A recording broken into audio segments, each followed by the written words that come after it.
400 ಕೋಟಿ ರೂಪಾಯಿ ದರೋಡೆ ಕೇಸ್ಗೆ ಮತ್ತೊಂದು ಟ್ವಿಸ್ಟ್ ಸಿಕ್ಕಿದೆ. ಕಂಟೈನರ್ಗಳಲ್ಲಿ ಇದ್ದಿದ್ದು ಬರೀ 400 ಕೋಟಿ ರೂಪಾಯಿ ಅಲ್ಲ ಅನ್ನೋ ಮಾಹಿತಿ ಈಗ ಸಿಗ್ತಾ ಇರುವಂತದ್ದು. ಇದು 400 ಕೋಟಿ ಅಲ್ಲ, ಬರೋಬ್ಬರಿ 1,000 ಕೋಟಿ ರೂಪಾಯಿ ದರೋಡೆ ಪ್ರಕರಣ ಅನ್ನೋ ಶಂಕೆ ಈಗ ವ್ಯಕ್ತವಾಗ್ತಾ ಇದೆ. ಖುದ್ದು ಉದ್ಯಮಿಯ ಸ್ನೇಹಿತನಿಂದಲೇ ಈ ಬಗ್ಗೆ ಮಾಹಿತಿ ಹೊರಬಿದ್ದಿರುವಂತದ್ದು. ಕಿಡ್ನಾಪ್ ಆಗಿದ್ರಲ್ಲ ಸಂದೀಪ್ ಪಾಟೀಲ್, ಯಾವ ಉದ್ಯಮಿ ಕಿಶೋರ್ ಸೇಠ್ನಿಂದ ಕಿಡ್ನಾಪ್ಗೆ ಒಳಗಾಗಿದ್ರು ಸಂದೀಪ್ ಪಾಟೀಲ್, ಅವರೇ ನೀಡಿರುವಂತಹ ಸ್ಫೋಟಕ ಹೇಳಿಕೆ ಇದು. ಕಂಟೈನರ್ನಲ್ಲಿ ಸಾಗಿಸ್ತಾ ಇದ್ದು ಬರೀ 400 ಕೋಟಿ ಅಲ್ಲ, 1,000 ಕೋಟಿ ರೂಪಾಯಿ ಅಂತ. कर्नाटकमध्ये चोरला घाटामध्ये 400 करोडची झालेली एक मोठी रॉबरी. 16 ऑक्टोबर रोजी चोरला घाटामध्ये रात्रीच्या वेळेस 2 कंटेनरमध्ये 400 करोड रुपये जे गोव्यातून कर्नाटक मार्गे बालाजी ट्रस्टला जात असताना चोरला घाटात रात्रीच्या वेळेस लुटले गेले. त्यामध्ये 2,000च्या जुन्या नोटा होत्या.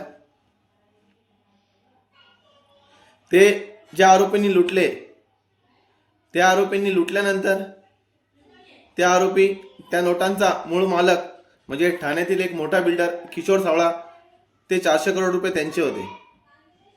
त्या आरोपी त्यांनी दुसऱ्या दिवशी ते किशोर सावळ्यांना व्हॉट्सअप कॉल करत ते 400 करोडच्या बदल्यात नवीन नोटा 100 करोड रुपयाची मागणी केली. तर ते आरोपी जे होते ते किशोर सावळाला 100 कोटीची मागणी हे माझ्या नावाने करत होते. म्हणजे किशोर सावळाला व्हॉट्सअप कॉल करत सांगत होते की मी संदीप पाटील आहे, हे तुमचे कंटेनर 400 करोडचे मी लुटले आहे, तुम्हाला हे तुमचे जुन्या नोटा 400 करोड पाहिजे असल्यास तुम्ही मला नवीन नोटा 100 करोड रुपये द्या. त्यावेळी ते आरोपी काही दिवस फक्त किशोर सावळाला व्हॉट्सअप कॉल करत 100 कोटीची मागणी करत होते व त्याला किशोर सावळाला माझा फोटोही त्यांनी व्हॉट्सअपला पाठवला व त्यांना बोलले की मी संदीप पाटील उर्फ भाऊ पाटील इगतपुरी तालुक्यात राहतो, तुम्ही माझी इगतपुरी तालुक्यात माहिती घेऊ शकता. त्यानंतर अनेक दिवस किशोर सावळाला माझ्या नावाने 100 कोटीची मागणी करत असताना ते आरोपी समोर येत नव्हते, फक्त व्हॉट्सअप कॉलवर किशोर सावळाशी बोलत होते.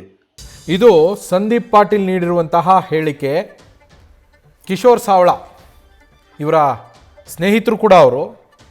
ಆ ಉದ್ಯಮಿಯದ್ದೇ ಈಗ 400 ಕೋಟಿ ರೂಪಾಯಿ ಏನು ರಾಬರಿ ಆಗಿದೆ ಅಂತ ಹೇಳಲಾಗ್ತಾ ಇದೆ, ಅದು ಕಿಶೋರ್ ಸಾವಳಗೆ ಸೇರಿದಂತಹ ಹಣ. ಸಂದೀಪ್ ಪಾಟೀಲ್ ಹೇಳ್ತಾ ಇರುವ ಪ್ರಕಾರ ಅದು ಬರೀ 400 ಕೋಟಿ ಅಲ್ಲ, 1,000 ಕೋಟಿ ಇರಬಹುದು ಅಂತ. ಹಾಗೇನೆ ಅವರಿಲ್ಲಿ ಇನ್ನೊಂದು ಪ್ರಮುಖ ವಿಚಾರವನ್ನು ಉಲ್ಲೇಖ ಮಾಡಿದ್ದಾರೆ. 2,000 ರೂಪಾಯಿಯ ಹಳೆ ನೋಟುಗಳು, ಅಂದರೆ ಇಷ್ಟಕ್ಕೆ ಮುಂಚೆ ಏನು ಚಾಲ್ತಿಯಲ್ಲಿದ್ದು ಈಗ ಮಾರ್ಕೆಟ್ನಲ್ಲಿ ಎಲ್ಲೂ ಕಾಣು ಸಿಗ್ತಾ ಇಲ್ಲ. 2,000 ರೂಪಾಯಿಯ ನೋಟುಗಳನ್ನು 2 ಕಂಟೈನರ್ಗಳಲ್ಲಿ ಸಾಗಿಸ್ತಾ ಇದ್ರು. ಅದನ್ನು ಅಪಹರಿಸಿರೋದು, ಅದನ್ನು ರಾಬರಿ ಮಾಡಿರುವಂಥದ್ದು.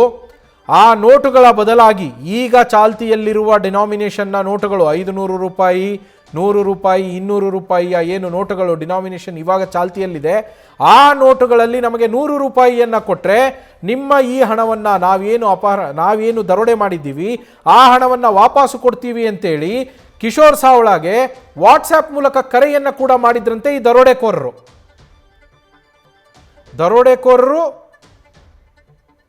ವಾಟ್ಸಪ್ ಕರೆ ಮಾಡಿ ಕಿಶೋರ್ ಸಾವಳಗೆ 100 ಕೋಟಿ ರೂಪಾಯಿಗೆ ಡಿಮ್ಯಾಂಡ್ ಇಟ್ಟಿದ್ದಾರೆ, ನಾವು ದರೋಡೆ ಮಾಡಿರುವ ಹಣವನ್ನು ನಿಮಗೆ ವಾಪಸ್ ಕೊಡಬೇಕು ಅನ್ನೋದಾದರೆ ಈ ಅಮೌಂಟನ್ನು ಕೊಡಿ ನೀವು 100 ಕೋಟಿ ರೂಪಾಯಿಯನ್ನ ಅಂತ. ಆದರೆ ಕಿಶೋರ್ ಸಾವಳ ಈ ಸಂದೀಪ್ ಪಾಟೀಲಿಗೆ ಮಾಹಿತಿ ಇದ್ದಿದ್ದರಿಂದ ಹಣದ ಬಗ್ಗೆ, ಸ್ನೇಹಿತ ಇವರು ಕಿಶೋರ್ ಸಾವಳಗೆ ಹಣ ಸಾಗಾಟದ ಬಗ್ಗೆ ಇವರಿಗೆ ಮಾಹಿತಿ ಇತ್ತು. ಈ ಹಿನ್ನೆಲೆಯಲ್ಲಿ ಇವರೇ ಏನೋ ಮಾಡಿಸಿದ್ದಾರೆ, ಇವರೇ ಆ ರಾಬರಿಯನ್ನು ಮಾಡಿಸಿದ್ದಾರೆ ಅಂತ ಇವರನ್ನು ಕಿಡ್ನಾಪ್ ಮಾಡಿ ಸುಮಾರು 1-1.5 ತಿಂಗಳುಗಳ ಕಾಲ ಒತ್ತೆಯಾಳಾಗಿಟ್ಟುಕೊಂಡು ಇವರಿಗೆ ಚಿತ್ರಹಿಂಸೆಯನ್ನೆಲ್ಲ ಕೊಟ್ಟಿದ್ರಂತೆ.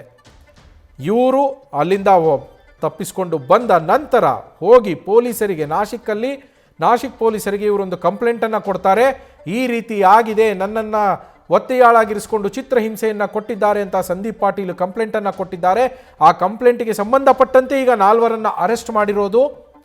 ಟಾರ್ಚರ್ ಕೊಟ್ಟ ಪ್ರಕರಣದಲ್ಲಿ ಏನು ರಾಬರಿ ಆಗಿದೆ ಅದಕ್ಕೆ ಸಂಬಂಧಪಟ್ಟಂತೆ ಯಾರೂ ಅರೆಸ್ಟ್ ಆಗಿಲ್ಲ. ಟಾರ್ಚರ್ ಕೇಸಲ್ಲಿ 4 ಅರೆಸ್ಟ್ ಆಗಿದೆ. ಈ ಅರೆಸ್ಟ್ ಆದ ನಂತರ ಇವರು ಕಂಪ್ಲೇಂಟ್ ಕೊಟ್ಟ ನಂತರ ಇಷ್ಟು ದೊಡ್ಡ ದರೋಡೆ ಪ್ರಕರಣ ಬೆಳಕಿಗೆ ಬಂದಿರೋದು. ಅಲ್ಲಿವರೆಗೂ ಇಂಥದ್ದೊಂದು ದರೋಡೆ ಆಗಿದೆ ಅನ್ನೋದು ಕೂಡ ಗೊತ್ತಿರಲಿಲ್ಲ.